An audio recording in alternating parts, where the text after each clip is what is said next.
Okey. Okey, Assalamualaikum warahmatullahi wabarakatuh.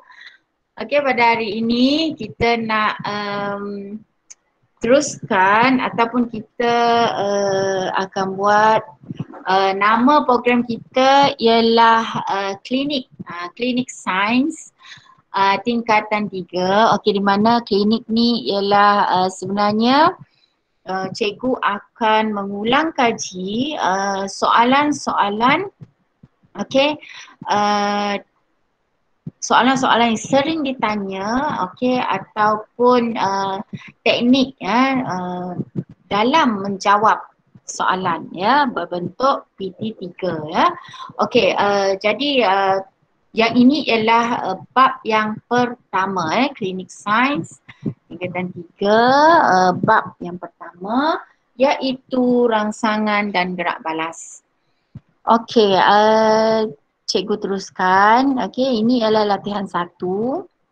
Okey, contoh soalan-soalan yang berkaitan dalam bab 1 ini ialah, okey, yang pertama, nyatakan dua bahagian utama dalam sistem saraf manusia. Okey, yang pertama ialah sistem saraf pusat, yang kedua ialah sistem saraf periferi. Okey, 2A, apakah tindakan terkawal? Berikan satu contoh tindakan terkawal. Okey, tindakan terkawal ialah tindakan yang disedari dan berlaku mengikut kehendak seseorang. Okey, contohnya membaca, berlari, menari, bermain bola dan menjawab soalan. Maksudnya kita boleh kawal tindakan itu. Okey, B, apakah tindakan luar kawal? Okey, berikan satu contoh tindakan luar kawal. Maksudnya tindakan automatik yang berlaku tanpa disedari. Okey, contohnya pernafasan, degupan jantung dan rembesan hormon. Okey. Okey, itu adalah dua tadi tindakan terkawal dan tindakan luar kawal. Okey, yang ketiga, apakah yang berlaku sekiranya seseorang mengalami kecederaan otak? Maksudnya, okey, sel saraf dalam otak manusia yang cedera tidak dapat mentafsir impuls daripada efektor dan tidak dapat menghantar impuls ke efektor. Okey, oleh itu orang yang mengalami kecederaan otak tidak dapat melakukan tindakan terkawal atau luar kawal yang melibatkan otak. Ya, dia tak dapat nak tafsirkan ya. Okey. Okey, kita teruskan. Okey, contohnya, okey, adik terdengar bunyi kucing mengiau lalu berjalan ke arah kucing bunyi itu. Apakah gerak balas ini satu tindakan terkawal atau luar kawal?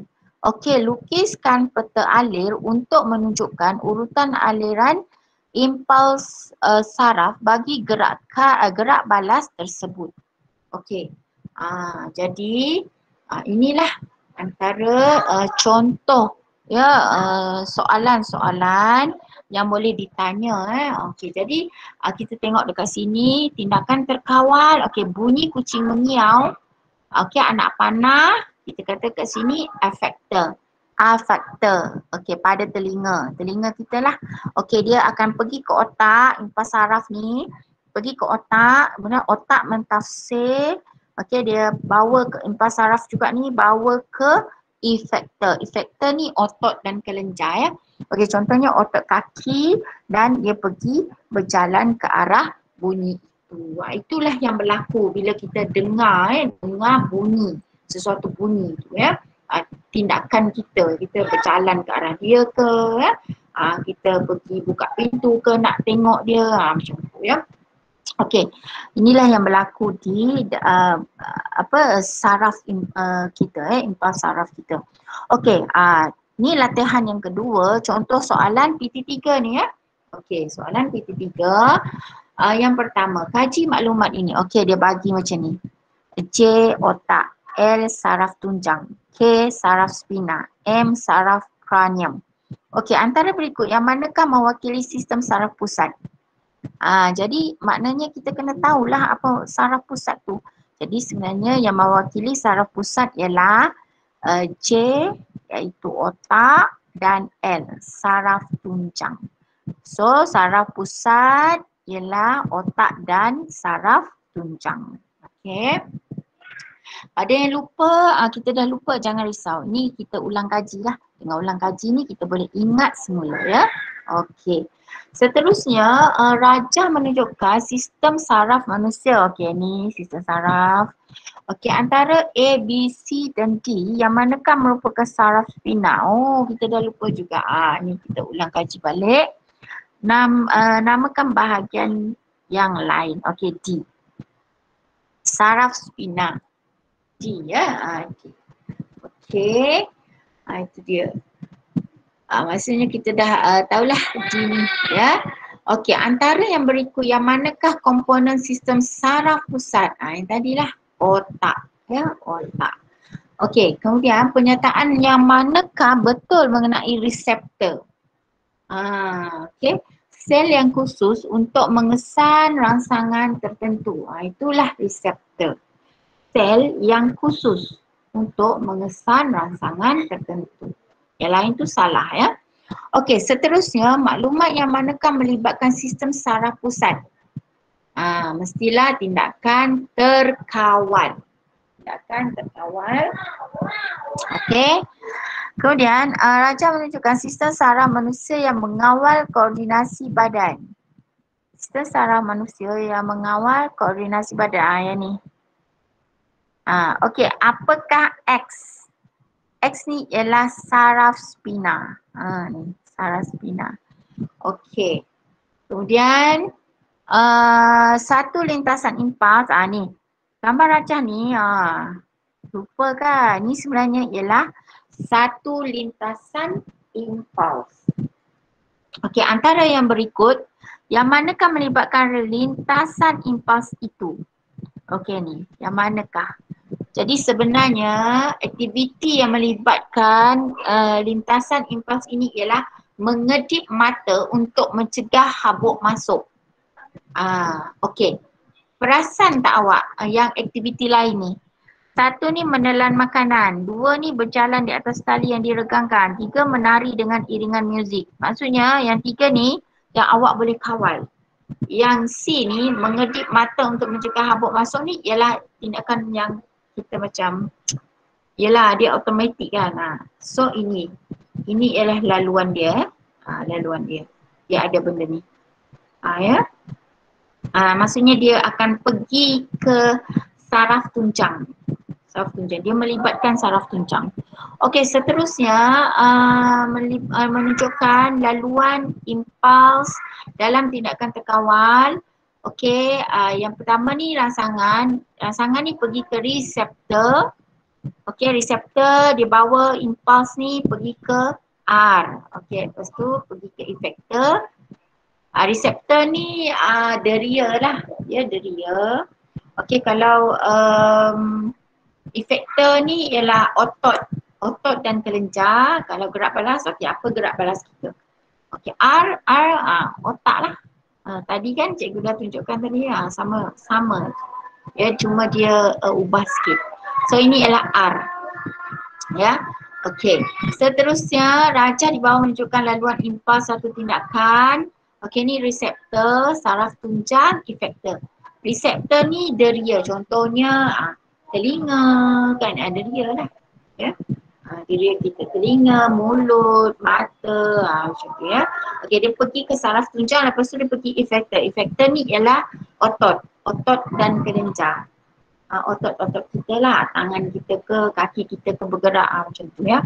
So dia lalu saraf tunjang, dia tak lalu otak, dia lalu saraf tunjang.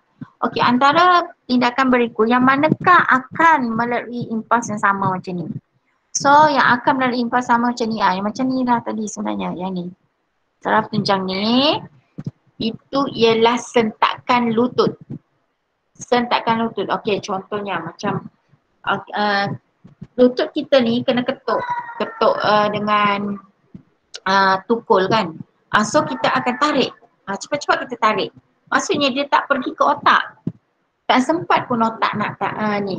Dia akan pergi ke saraf tunjang terus dia macam tu. Dia cepatlah ya. Maksudnya awak Tak payah pergi ke otak, awak dah tarik dah. Sentakan lutut, kedipan mata, macam tu. So contohnya dalam soalan ni, contohlah awak tak tahu, apa benda ni, awak macam dah lupa kan contoh. Tapi awak nampak tak di sini, bernafas, berfikir, berjalan. Berfikir, berjalan ni awak rasa macam ni tindakan terkawal, jadi bukan jawapannya. Okey, CD pangkah. Sekarang ni awak nak tak, ni bernafas dengan sentakan lutut. Bernafas ni tindakan luar kawal.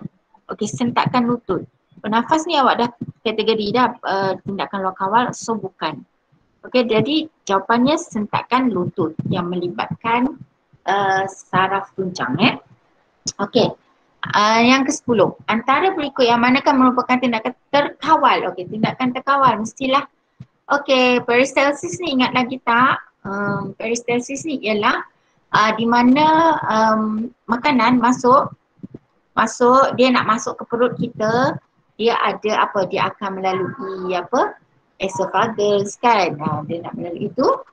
So tindakan peristalsis maksudnya ingat cikgu pernah cerita kan, apa tu, dia tak masuk terus macam paip tu, dia tak terus turun, tak, dia melalui proses namanya peristalsis di mana esophagus kita tu akan kembang kencup macam tu, dia masuk ke perut makanan tu ya. Okey, so dia bukan tindakan terkawal, dia luar kawal lah ya. Okey, berpeluh, denyut jantung, semua tindakan luar kawal. So yang tindakan terkawal ialah bercakap. Bercakap ni kita kawal dengan kita bercakap dengan menggunakan akal fikiran, dengan otak kan. So ialah tindakan terkawal. Okey. Jadi tu senang kan. Okey. Seterusnya rajah yang ke-11, nombor 11. Rajah menunjukkan lintasan impuls dalam sentakan lutut manusia. Okey. Rangsangan, reseptor, mestilah otak, dan efektor. Sama juga tadi. Ni dia bentuk straight macam ni. Tadi dia macam bengkok macam tu kan. Yang ni carta dia. Ni dia mana? Sama je. Maksudnya macam ni kita dah tahu. Kalau ni reseptor, ni otak, ni efektor. Ni boleh teruskan, ni ialah tindak balas kan kat sini. Okey. Seterusnya, antara yang berikut yang manakah terlibat dalam arka refleks bagi sentakan lutut? Yang tadilah arka refleks tu maksudnya yang ni, yang gambar rajah tadi ni. Ni. Yang ni, gambar rajah ni. Ini ialah saraf tunjang. Sarafnya. Ini namanya ialah arka refleks. Ya. Okey, tindakan dia ialah sentakan lutut. Ya. Okey, ya, saraf tunjang yang tu ya. Okey. Yang nombor 13, laluan manakah yang betul dalam tindakan terkawal? Okey. Tindakan terkawal, rangsangan, reseptor, sistem saraf pusat, efektor dan gerak balas. Ini ialah tindakan terkawal. Okey, latihan 3, latihan yang ditanya. Okey. Padankan jenis gerak balas badan manusia dengan situasi yang sesuai. Okey, terkawal, menunggang basikal, menuruni bukit ya. Kalau luar kawal, menarik tangan apabila objek panas dan perembesan air liur. Tindakan luar kawal. Ada kalau ada individu yang dia tak boleh nak mengawal perembesan air liur dia. Maksudnya air liur dia akan sentiasa meleleh lah. Itu orang kata OKU dia tergolong dalam OKU ada. Ya, dia tak boleh nak kawal, tapi kita boleh ya. Tapi kalau baby kan dia tak boleh kan, dia masa baby dulu kita air liur kita meleleh je kan. Tapi bila dah dewasa ni dia perembesan air liur ni ialah tindakan luar kawal sebenarnya ya. Luar kawal. Okey. Kemudian ni gambar rajah ni menunjukkan seekor anjing besar yang sedang menyalak ke arah Najihah. Kan, siapa nama dia? Ada tak? Tak ada Najihah. Ketika dia berjalan melalui sebuah taman permainan. Okey. Tindakan yang Najihah lakukan tandakan pada organ yang terlibat dalam tindak balas ini. Jadi Najihah ni mata dan telinga lah. Sedangkan dia hidung memanglah kan bernafas ya. So mata dan telinga dia lah yang terlibat dalam tindak balas ini. Okey, jadi lengkapkan macam mana dia rangsangan. Rangsangan ni anjing tu lah, nyalakan anjing. Okey, reseptor mata dan telinga dia lah. Mata dia tengok anjing dan telinga dia dengar anjing tu menyalak. Okey, jadi otak dia mentafsir dia sebagai anjing yang menyalak ke arah dia. Okey, efektor Najihah tu kaki dia dah sedia nak berlari kan, efektor otot dan kelenjar dia dah ready nak lari jauh.